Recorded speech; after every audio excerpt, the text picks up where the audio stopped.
আজি নিখিল বড়ো ছাত্ৰ সন্থাই আৰু এই কলেজৰ ইউনিয়ন বডিৰ লগতে আমি আৰু এই গোসাইগাঁও কলেজৰ আৰু গোসাইগাঁও বিদ্যালয়ৰ ইউনিট এপছু একেলগে আমি মিলি পেলাই ইয়াত 2 ঘণ্টীয়া কাৰ্যসূচী লৈছোঁ। ইয়াৰ মূল উদ্দেশ্যটো হ'ল যোৱা 2 বছৰ ধৰি বড়োলেণ্ড ইউনিভাৰ্চিটিত পাৰ্মানেণ্ট ৰেজিষ্ট্ৰাৰ এপইণ্টমেণ্ট কৰা নাই। পাৰ্মানেণ্ট ৰেজিষ্ট্ৰাৰ নথকাৰ কাৰণে বহুত প্ৰব্লেম বড়োলেণ্ড ইউনিভাৰ্চিটিত ক্ৰিয়েট হৈ আছে। এই কাৰণে আমি দাবী জনাইছোঁ অতি শীঘ্ৰে বড়োলেণ্ড বিশ্ববিদ্যালয়ত পাৰ্মানেণ্ট ৰেজিষ্ট্ৰাৰ এপইণ্টমেণ্ট কৰিব লাগে আৰু যিখিনি বিশ্ববিদ্যালয়ৰ উন্নয়নৰ কাৰণে কাম কৰিব লাগে সেই উন্নয়নৰ কামটো কৰিব লাগে। সেইটো আমি বড়োলেণ্ড ইউনিভাৰ্চিটিৰ ভাইচ চেঞ্চেলৰ ডাঙৰীয়াক আমি আহ্বান জনাইছোঁ।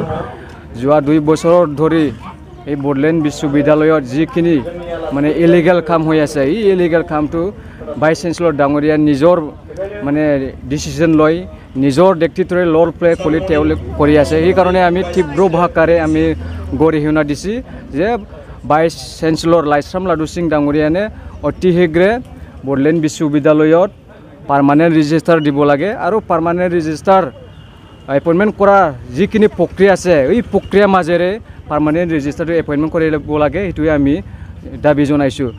যোৱা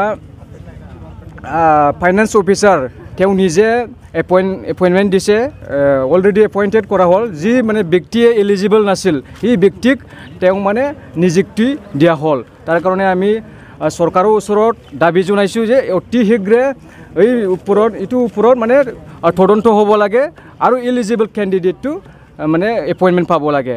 আৰু যিজনে ছেক্সুৱেল হেৰেছমেণ্টত ছাছপেনশ্যন হৈ আছিলে তেওঁ এতিয়া ফুল চেলাৰী ৰিচিভ কৰি আছে। এইটো কেনেকৈ হ'ব পাৰে? এই কাৰণে আমি নিখিল বড়ো ছাত্ৰ সন্থাই তীব্ৰ ভাষাৰে গৰিহণা দিছোঁ।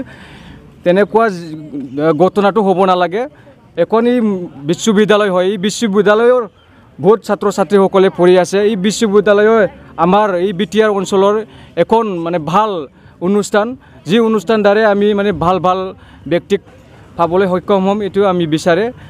এইকাৰণে আমি ভাইচ চেঞ্চেলৰ ডাঙৰীয়াক মানে আহ্বান জনাইছোঁ যে তেখেতে যি কাম কৰি আছে এইখিনি কামটো তেওঁ নিজৰ যি ডিচিশ্যন কৰি আছে এইটো কামটো বন্ধ কৰিব লাগে আৰু যিখিনি ইউনিভাৰ্চিটিৰ যে হায়েষ্ট অথৰিটি আছে কোৰ্ট মিটিং, এইটো কোৰ্ট মিটিংটো পাতিব লাগে।